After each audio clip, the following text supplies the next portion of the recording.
เอาทักทายสบายดีย้ำแรงทุกคนเนาะที่กำลังติดตามพักชมอยู่ในสองอาคาน้อยคือเอาอยู่แต่บ้านหลายวันแล้วนะบ่ได้ออกไปใส่เลยรู้สึกว่า สิเป็นบ้าแล้วนี่ก็เลยว่าสิพาทุกคนมาเบิ่งบรรยากาศแล้วก็คือวันนี้เราจะไปหลังบ้านบ่แม่นหลังบ้านนะอยู่กองบ้านเพิ่นน่ะสิไปเบิ่งว่าเขาไข่พักไข่มีเป็นหยังบ่เนาะคือโดยปกติว่าโดยทั่วไปมันบ่มีตลาดอยู่บ้านเนาะแต่ว่าคือในช่วงนี้คนเขาบ่ค่อยเข้าไปในเมืองกันคือแม่ค้าเซาไข่ที่เขาไข่ผักไข่มีนะส่วนมากก็จะไปขายในเมืองแต่ว่าณตอนนี้เขาปิดเนาะเขาปิดเมืองย่านโควิดแล้วก็ชาวบ้านเขาจะขายตามหมู่บ้านนี่แหละเดี๋ยวเราสิไปเบิ่งในบรรยากาศข้างทางสองข้างทางนะเขาจะขายผักจะขายมีขายผลไม้ตามข้างทางเนาะโอเคแล้วลองติดตามยาวๆไปเลยทุกคนเป็นบ้าอยู่แต่บ้านหลายวันแล้วคือที่บอกไปหลายๆคลิปเนาะคุณพ่อไม่สบายต้องได้ดูแลเพื่อนติดตามไปเลยทุกคน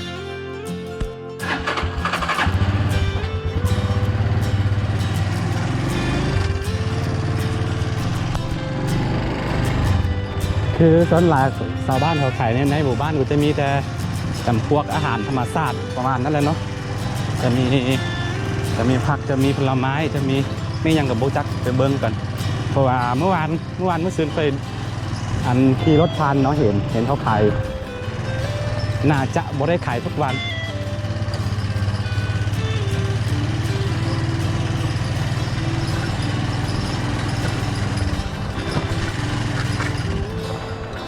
นี่โดยทั่วไปถ้าเป็นช่วงปกติเนาะค่อยมักอยู่บ้านเนาะเป็นคนชอบเดินทางออกไปข้างนอกอันนี้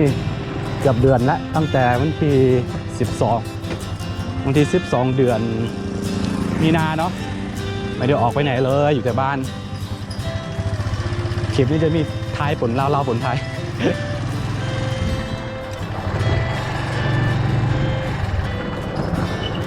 คือที่จริงออกจากหมู่บ้านนี่ไปเข้าไปในอำเภอหรือว่าเข้าไปในเมืองก็ไม่ได้ไกลเท่าไหร่ประมาณ 4-5 กิโลเนาะแต่ว่าจะเป็นดอยนะต้องลงดอยไปเป็นล่างข้างล่าง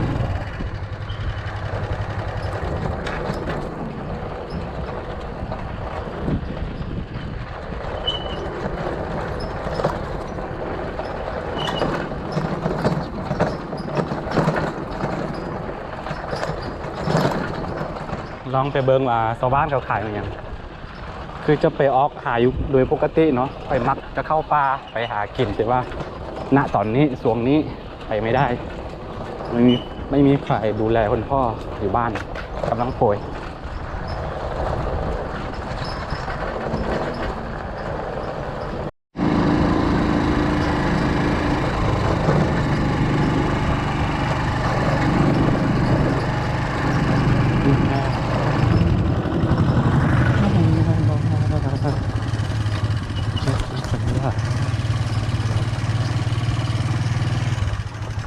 ไม่ถึงแล้วนะ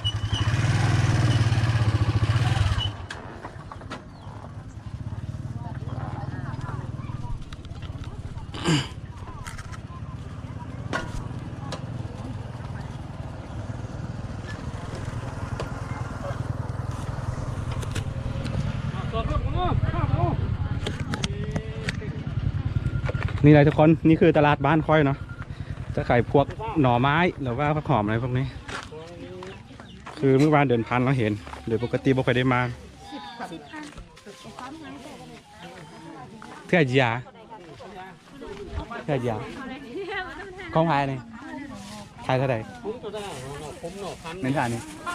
แม่เนี่ยอะตัวเท่าไหร่ตัว50เดี๋ยวตัวนี้ไปนะคือมันฮะเดี๋ยวมึงอะไรเหรอมะปลาเป็นยังนี่mà cốt lái nè mà cửa nhà là hay là cốt lái ก็ร้อยก็รอได้ ngao con là ngày ngao nữa hồi cốt lái คืออาสวาสามาสโลมายี่เดียร์อันนี้คือป่าเนาะป่าคือช่วงนี้ย้อนพยาธิโควิด-19เนาะมันระบาดพวกมันกำลังระบาดแล้วก็มันมีผลกระทบถึง นั่นเนาะคนดอยพร้อมเพราะว่าอย่างเพราะว่าเขาจะคืออาหารจำเป็นพวกเกลือหรือว่าผงชูรสอะไรพวกนี้เนาะบ่สั่งไปซื้อเนาะต้องหาอยู่หากินแบบนี้นะตรงนั้นนะ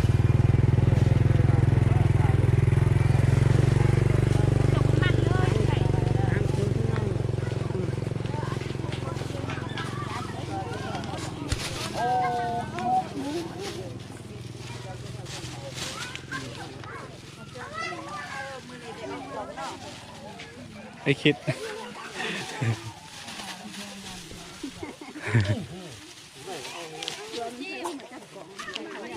ไทยเอาที่บ้าน50เนาะนี่คือรายการวิถีชีวิตของอาคารคอยได้อันนี้โดยทั่วไปแล้วเขาบกขายกันเนาะคือตัวนี้จะเป็นตัวอีเห็นแล้วตัวเงินที่ไปถือกับดักกับชาวบ้านเขา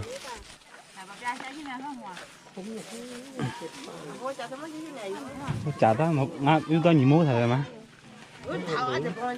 บุ้งอ่ะงามาใจ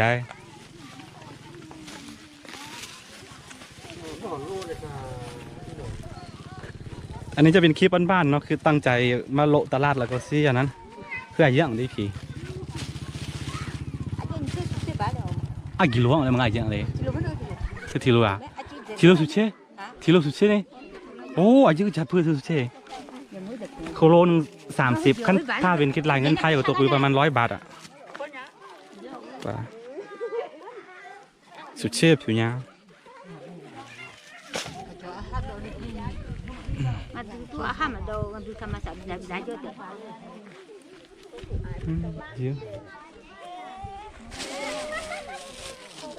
เธออายุจะสวยอ่ะอายุอันนี้พี่จิมทีบา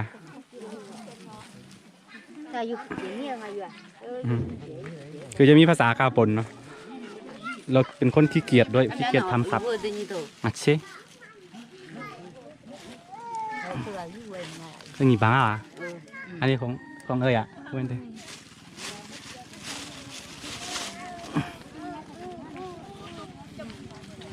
2,000anh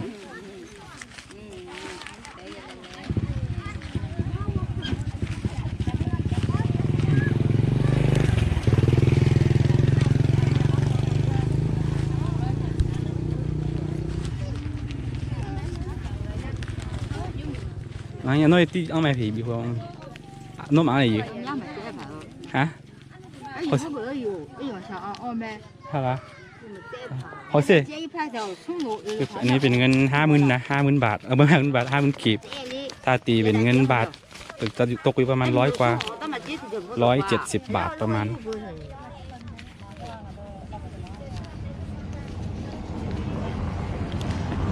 มาล่ะ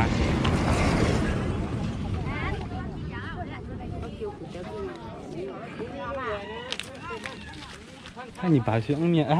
งาเพียงโอ้เนี่ยเห็นเบื้องถนนเวลามีรถวิ่งผ่านจะมีขี้ฝุ่นเนาะแบบนี้แหละ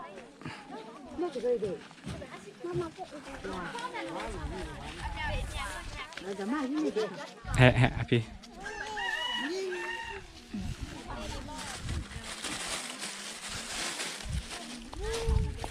คืออย่างที่บอกเนาะในหมู่บ้านเขาบอกขายกันเนาะเรื่องพวกนี้แต่ว่า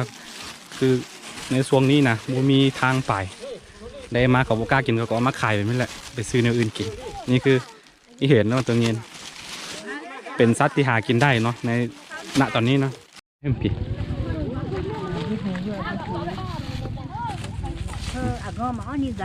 ห้ามต้อง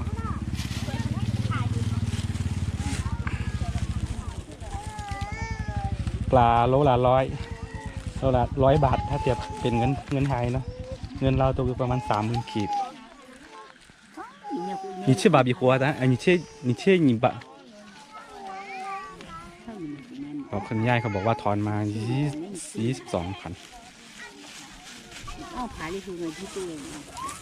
อ๋อแต่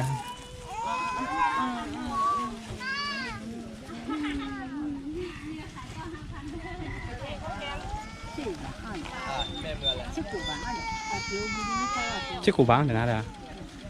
นี่ชื่อเย็บบ้าง啊，算了，七百哦，刚刚都有他你。这个拿，拿去，那个把前面又看一遍，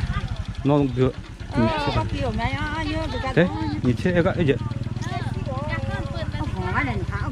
你切，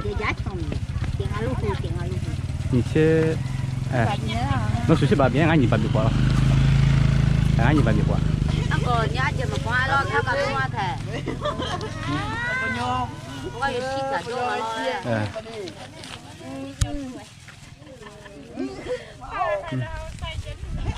啊，ตัวยังก็ได้อีกทางน่ะ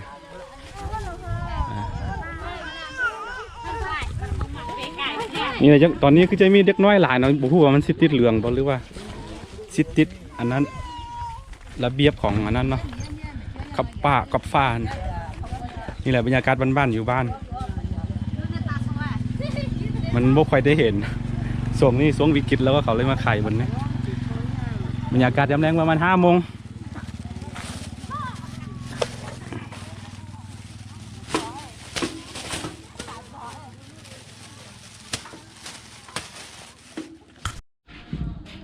นี่เนาะเอาไปซื้อมาได้นี่ได้ปลาแล้วก็ได้ตัวนี้คืออยากให้ทุกคนได้เข้าใจเกี่ยวกับวิถีชีวิตเนาะคือคนในเมืองหรือว่าคนที่บ่เคยผ่านชีวิตแบบนี้นะบ่เข้าใจหรอกว่าบ่เข้าใจแบบเนื้อแท้หรือว่าการใช้ชีวิตของคนบ้านนอกบ้านนานะคือแบบนี้ต้องดิ้นรนน่ะอย่างเช่นช่วงนี้เป็นฤดูแล้งเด็กปลูกผักปลูกมีมันยังบ่ขึ้นกับหากินแบบนี้แหละนี่ก็เขาบอกว่าไปเอาจับมาจากหนองเขาก็บอกกล้ากินเขามาขายเอาแลกเอาเงินเราไปซื้อสิ่งที่จำเป็นอีกที่หนึ่งเนาะเห็นใจด้วยกันคือคนบนดอยคนอยู่ป่าอยู่ดอยนี่ทั้งเลือกมันบ่ค่อยหลายนะต้องให้ทุกคนเข้าใจเนาะซื้อไปเกือบ200 บาทเกิน200อันนี้50 170 200 กว่าเนาะ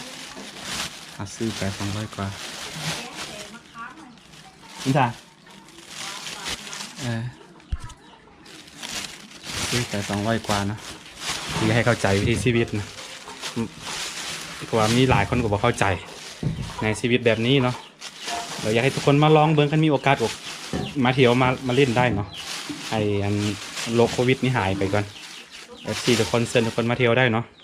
โอเคสำหรับคลิปนี้ก็คือสิมีประมาณนี้เลยเนาะท่านผู้ใดมักแล้วก็อย่าลืมกดไลค์กดติดตามซองอาคาน้อยแล้วก็อย่าลืมเข้าไปกดติดตามเพจของอาคาน้อยเนาะเพื่อบ่ได้พลาดวิดีโอใหม่ๆจากซองอาคาน้อยแล้วพบกันใหม่ในคลิปหน้าสำหรับคลิปนี้ไปก่อน